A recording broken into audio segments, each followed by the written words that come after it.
So I'm actually going to get a seat, so I don't need to really sit down.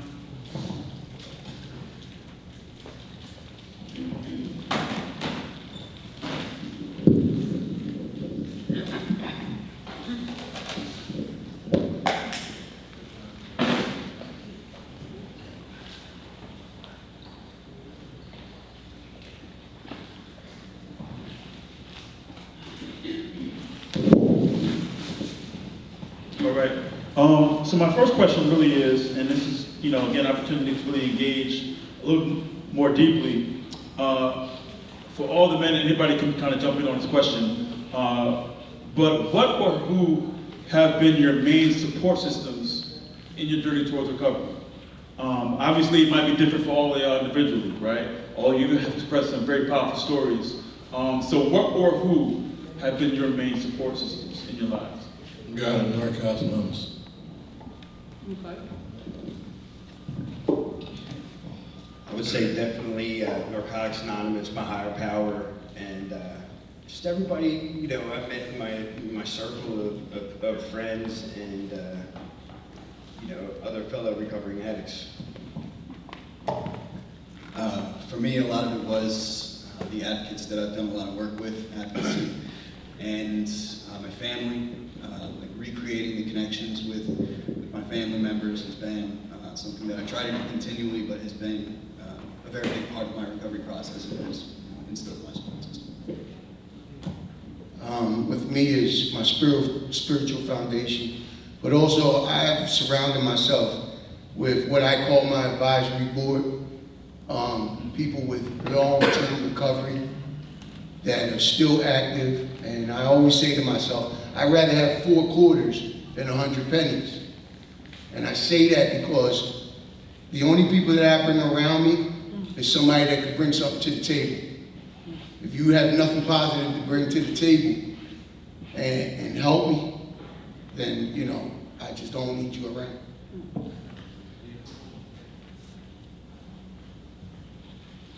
I think for me, it's been primarily family, friends, and this may sound very strange, but me. I think that there's a couple of things that I need to just share. One, it has been the willingness to acknowledge and forgive myself. Number 2 is to stay humble. People who know me will always know that when they ask me how you doing, I always say I'm struggling as always. And the reality is, for me, every day is a struggle. And the struggle is, I know the difference between seeming okay and being okay. And I know what it's like when I try to slip into seeming okay. And I know that the longer I stay in that zone of seeming okay, I'm not going to be okay. So the reality for me is that every day I have to keep myself into being okay. Great stuff. One of the things I wanted to ask is that several of you guys talked about stigma, and the stigma that might come with addiction or with having a mental health challenge or what have you. What did you learn yourself about stigma and how stigma really what may have been a barrier to you receiving help? How did stigma and the stigma that it plays as far as trying to get help, being quote unquote crazy, being quote unquote, as somebody said, a junkie, right, in these comments, Philly.com. How did you work through those stigmas personally? I'll start because I got the microphone. The first level of stigma that you got to work with, I had to work myself through, was the idea that to know yourself is to love yourself. And as a black male, and I got to come from that, I have to really begin to reflect on the fact that a lot of what I did was about running from me. And a lot of what I did was about taking on images that weren't mine. So for me, the idea of stigma is something that is serial. That you got to always find the positive in yourself, and you got to always connect with it. Otherwise, it's before you lose yourself. I primarily work in the Kensington neighborhood, encountering folks that have relationships to substance abuse, addiction, and homelessness on a day-to-day basis. And I see stigma in 2 forms. I see stigma in a neighborhood that becomes contagious. It spreads via misinformation or via other sort of channels in which it spreads all over, and it sort of are these barriers that prevent people from actually engaging in dialogue or in conversation. But I also see it within the Kensington neighborhood itself, with those that have a relationship to substance that feels like, oh, this is the path that I'm supposed to be on because everyone around me is on this path and journey, and I can't get off of it because everyone around me is influencing me to make that decision on myself.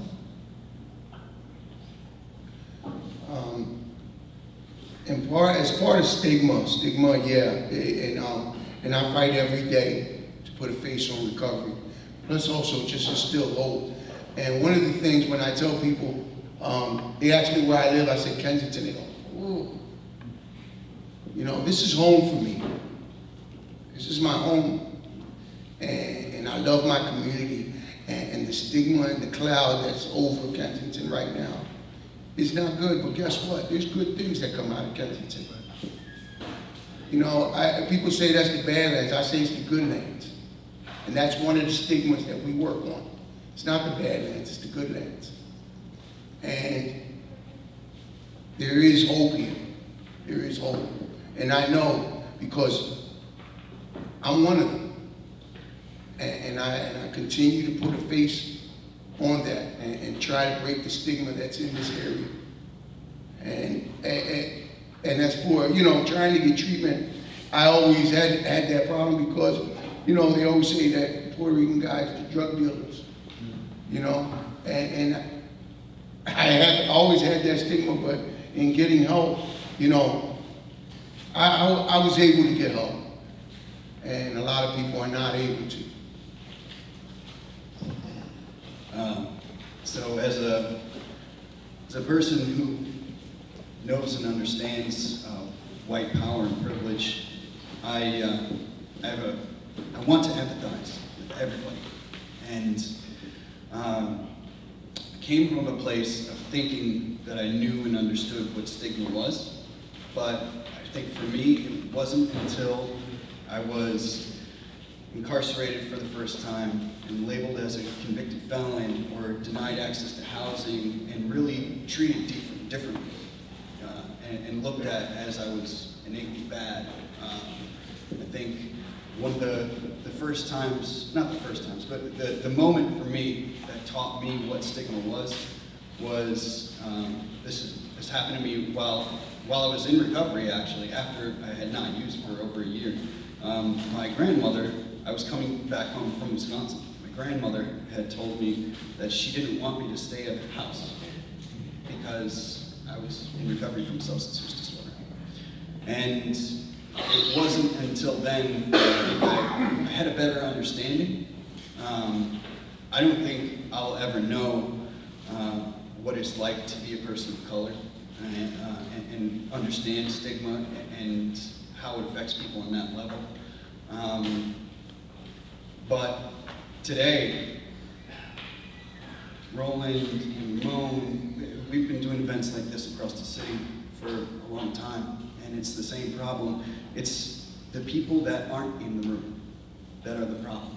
It's the people that aren't here, and that's why I was trying, at the end of my speech, I was trying to tell people, like, we have to go home and talk to everybody that we meet, because it's us and our voices that are going to combat this stigma.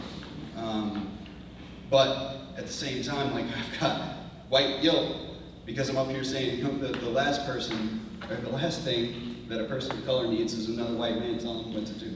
And I'm not trying to do that. But I'm happy that I understand these things today, and I'm happy for what I've been through so that I can at least try to understand what it feels like better. I don't know if that answers your question, but it's a compliment. So, stigma would be, I didn't really struggle with it too much because I get judged on like a daily basis if you look like me. You know what I mean? All the way from the doctor's office or getting pulled over, man. As soon as I went away, it was like, are you running from any warrants? Are you know, and I'm like, no. And they're like, are you sure? I got pulled over one time and the cop was like, is this you? Because I didn't have a beard in it, you know, and I'm like, yeah, that's me. And he's like, what's your inmate number? And I'm like, dude, I've never been in jail, bro, never got locked up. I don't know how, but, yeah, so like, you know, it really doesn't affect me. I am who I am, man. Either you fucks with me or you don't. Like, you know, I am who I am. I can help you, and that's it. You know, so I really don't let that bother me too much.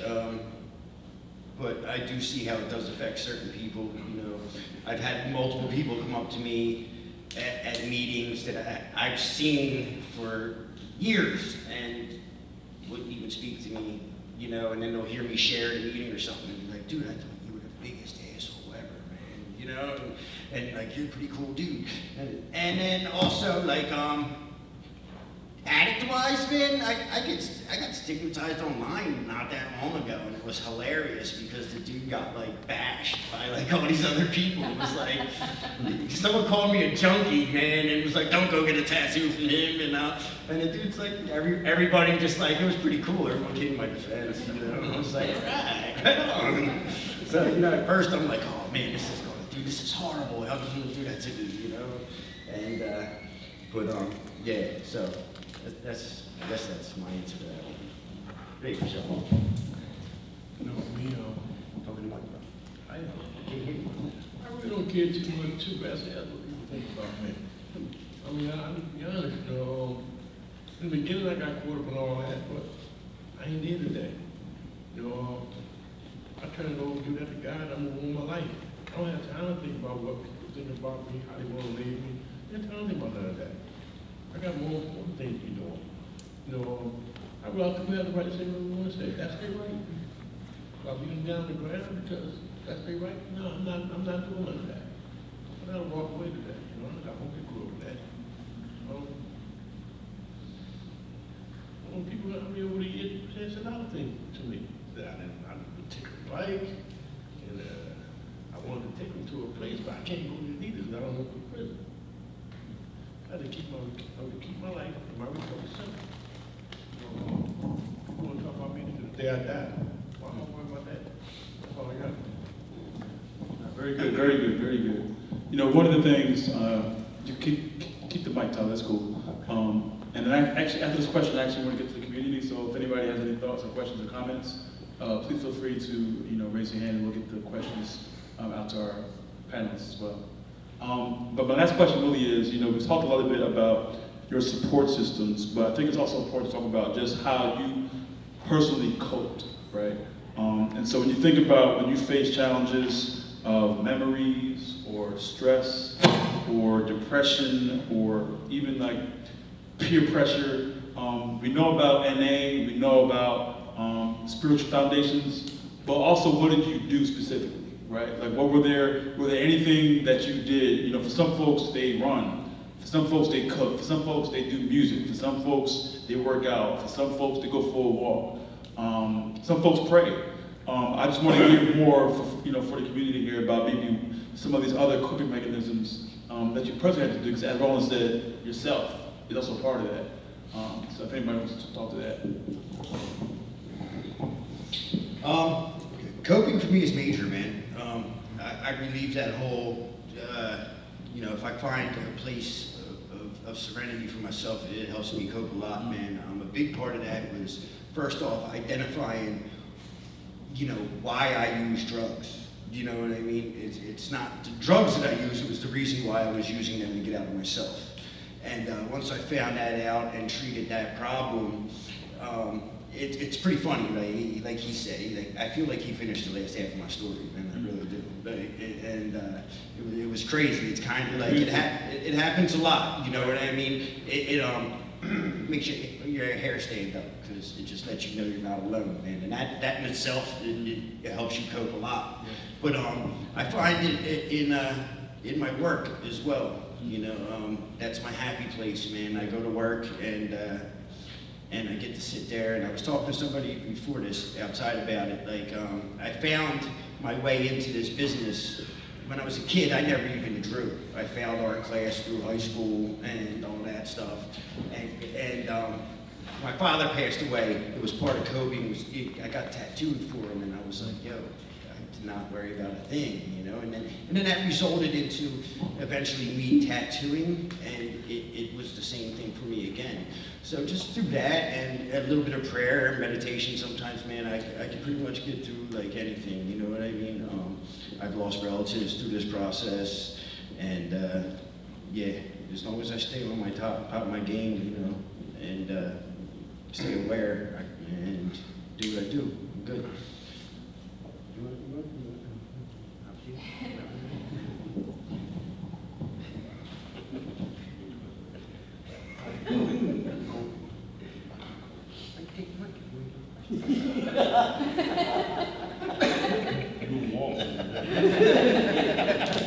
That's another way I go too. I just do the hardcore stuff. I do the day at a time. I face everything and I recover.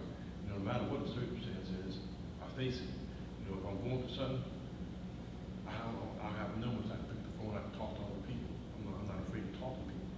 You know, share with them like where I'm at, like what I'm going through, and listen for the answer. You know, I try to keep my life like real simple. You know, I really don't get caught up in all that other stuff. I need to speak out, speak. You know, I don't let too much stuff bother me. Because again, once I turn it over and give it to God, God got it now. He don't need my help. Why am I worried about anything? All right. You got the mic on me, bro. So the question again is, how do you cope with these Thank you. on your journey? So, I'm a person who is very strange in that I love change. I don't really know anybody else who loves change. My wife hates change. It annoys her to death, but I love it. And I'm saying all this to say, my coping mechanisms have changed throughout the years. When I started out, I had a mental activity that I did. And if I found myself having a craving, I would literally imagine neurons in my brain moving so that they were in a different spot from when I was having that craving. I know it sounds strange, it was actually from a movie. But then after that it was running, and then after that it was working out, and then it was reading, and then I didn't have time to do anything because I was in grad school. But one thing that I do continuously, and one thing that's happened for me through all of that, is that I have a group of friends. They're all fellow social workers, Team MSW, and we're human with one another. You know, if we have something going on, we let each other know. All of us know each other. We don't get to see each other very often, you know, maybe a couple times a month if we're lucky. But we have a chat that we use every day on our phone, and we stay in contact. There's 5 of us. And they're the people who I can go to if I know I'm going through something. And they're all also in recovery. So we have that bond. But no matter if you're in recovery or not, we all share like the human condition. You know, we all struggle. The struggle is real. Yeah. It's not just the struggle of addiction. It's not just the struggle of the opioid epidemic. I mean, it's the struggle of life. Yeah. And it's something that all of us can relate to on some level. And I think that's one thing that we can use to connect with each other as human beings better. Coping for me, I do a variety of things, but I always love to laugh, man, every day. Whatever it is, I like to laugh. Listen to music. I love playing sports. You know, I'm in the middle of playing again softball after so many years, and that takes me to a place. But one of the main things that gets me through is helping somebody else. That just to reach out and help someone and letting them know that I'm here to support them. And that's amazing for me, and that takes me to another level. I conduct a series of playwriting and story sharing workshops at the Kensington Storefront, in which I work with residents and transient residents to create scenes and plays about their life, you know, and a lot of the work that we do, a lot of the content that we do is called replay work, where people will bring an event that happened to them, whether it's traumatic or whether it's mundane, and we have them replay it. And in the replaying of it, they're able to work through certain types of emotions that they may not have had the opportunity to work through. This type of distancing has people sort of embody the emotion rather than just feel the emotion, but really sort of like take it outside of the intellectual and sort of like express it outside. So the work that I do becomes more of just a moment of pause and reflection for the individual.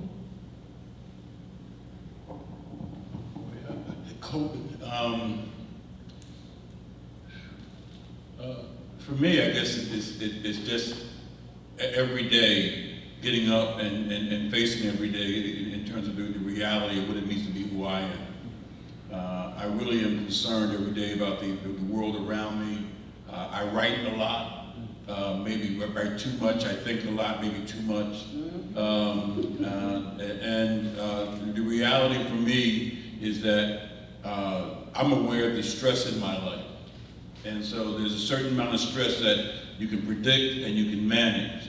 And there's a certain amount of stress you just gotta let go. Yeah. You know, we all have, come into contact with crises. And the one thing you gotta remember about a crisis is very little you can do about it until it reaches its peak. And so you gotta be able to let it go. And I've got to the point in time in my life now where I'm old enough to feel okay with letting it go. I don't have anything to prove anymore. And so for me, it's just every day I just got to get up and feel that I can face that kind of struggle. The other thing is this: is that I'm into jazz, and if you're into jazz, and my jazz goes all the way from bebop all the way into avant-garde.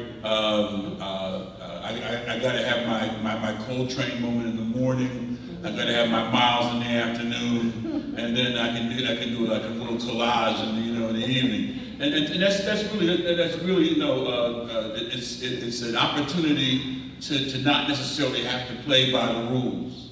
You can listen to something and find appreciation. I often tell people, they say, what's good music to you? And I say, if it liberates your head, your heart, or your hips, it's good music, you know what I mean? And so the reality for me is that, coping and dealing with the stress of the life around me, and in terms of being who I am, it's just, being able to relate to just some sound. In fact, I always like to teach people, say, it's the drums. It's the drums, the revolution will not be televised. So, the drums. So I think I want to open up maybe for like one comment. If anybody out there maybe has a question or comment, you probably have space for like one.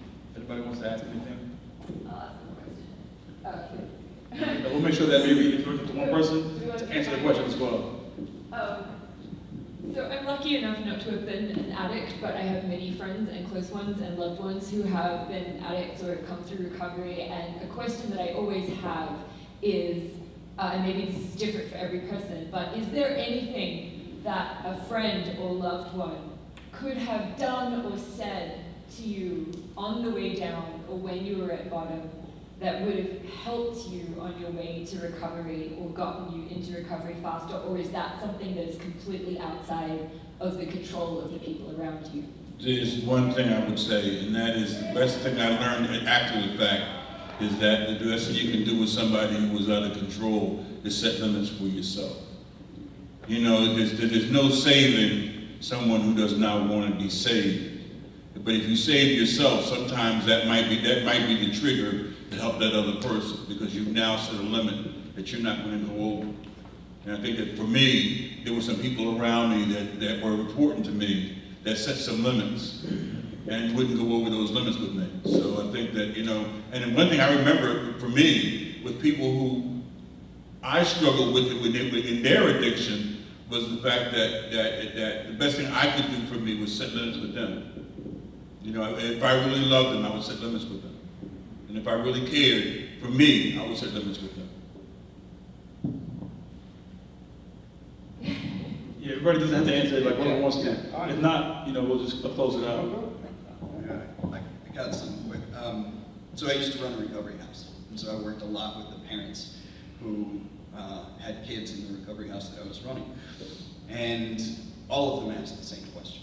And it wasn't until I I'm a child of an alcoholic, and it wasn't until I was getting my own father into treatment numerous times that I understood that Roland is very right here. You kind of have to love from a distance. If you wanted to say something, like, it sounds like, I'm not going to delve into too much here, but don't feel guilty, you know? There's a part of you that thinks that there's some magic bullet. Like, everybody that I've talked to who doesn't work in this space, they all want an answer of what did you do? What worked for you? You know, what could I say to somebody? And there is no, there's nothing. And every person is different. So that one thing that you can say to them, it might actually be a huge trigger. You know, when they're ready, let me not use those words, but you'll know what the right thing to say is and when the right time to say it is. But first, give yourself permission to also have space and to make sure that you're taking care of yourself. Because addiction can be a manipulative disease. Yeah. Last comment. Yeah, coming from my experience, no. There's exactly what they said. The only way that I actually got myself and willing and able and wanting to go away was when I lost completely everything there was. There was nothing that anyone could say or do to me that would make me go or want to get better unless I wanted to get better on my own. Now, what I do with people, I'll plant a seed. Like, yo, there's a better way to live, man. You know, and then leave it at that. But for me and my own safety and my recovery, I can't have friends like that. You know, I just, you know, I'll plant a seed, yo, here's my phone number, you know, when you're ready, give me a call. And it works, you know, like, you know, and then I'll whip out that nasty picture of me 5 years ago and I show him it. You know, when you want something, holler at me. You know what I mean? There's a better way to live. Again, give it up, a round of applause again, guys, for our switch players. Fantastic. And the